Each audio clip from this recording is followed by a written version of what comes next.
అండి, welcome to my channel. ఈరోజు మా అమ్మ అటుకులు పాయసం చేసింది. ప్రాసెస్ ఏంటో లుక్ చేద్దాం, వచ్చేయండి. 1 కప్పు అటుకులకి 1 కప్పు పాలు, 1/2 కప్పు పంచదార, కొన్ని జీడిపప్పులు, కొంచెం కిస్మిస్, అలాగే 2 టేబుల్ స్పూన్లు నెయ్యి, కొంచెం యాలకుల పొడి పక్కన పెట్టేసుకోండి. ఇప్పుడు స్టవ్ ఆన్ చేసి అటుకుల్ని దోరగా వేయించుకొని ఒక ప్లేట్లో తీసేసుకున్నాక అదే ప్యాన్లో కొంచెం నెయ్యి యాడ్ చేసుకుని జీడిపప్పు కిస్మిస్ని ముక్కల కింద కట్ చేసి అవి కూడా దోరగా వేయించి పక్కకు పెట్టేసుకోవాలి.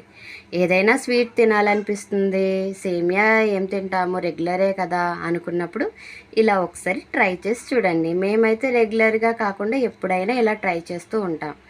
ఇప్పుడు వేరే గిన్నెలో పాలు పోసుకుని పాలు మరిగేలా చూసుకోవాలి. అలాగే ఈ స్వీట్ రెసిపీ అనేది పిల్లలు కూడా కొంచెం ఇష్టంగా తింటారు, వాళ్ళకి కూడా ట్రై చేసి పెట్టండి. ఇప్పుడు ముందుగా పాలైతే మనకి మరిగిపోయాయి. ఫస్ట్ మనం రెడీ చేసుకున్న అటుకులను కూడా ఇందులో వేసేసుకుంటున్నాము.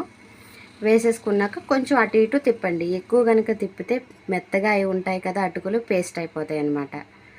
సో ఇలాగా దగ్గరికి వచ్చిన తర్వాత షుగర్ యాడ్ చేసేసుకోవాలి. మనం ముందుగా 1/2 కప్ అనుకున్నాం కదా షుగరు, అంటే మీకు ఇంకా స్వీట్ కొంచెం ఎక్కువ కావాలంటే కొంచెం యాడ్ చేసుకోండి, పర్లేదు. బట్ మాకైతే సరిపోతుంది అని 1/2 కప్ వేసింది అమ్మ.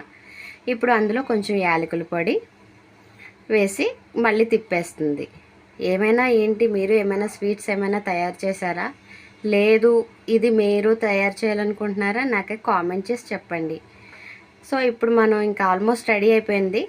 ముందుగా వేయించుకున్న జీడిపప్పు కిస్మిస్ కూడా అయితే వేసేసి మళ్ళీ తిప్పేసుకుని రెడీగా పెట్టేసుకుంటున్నాం.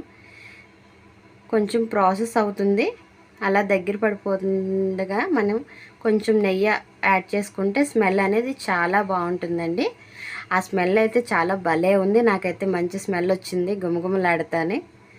ఇప్పుడు ఇంకా రెడీ అయిపోయిందండి, స్టవ్ ఆఫ్ చేసేసుకోవచ్చు మనం.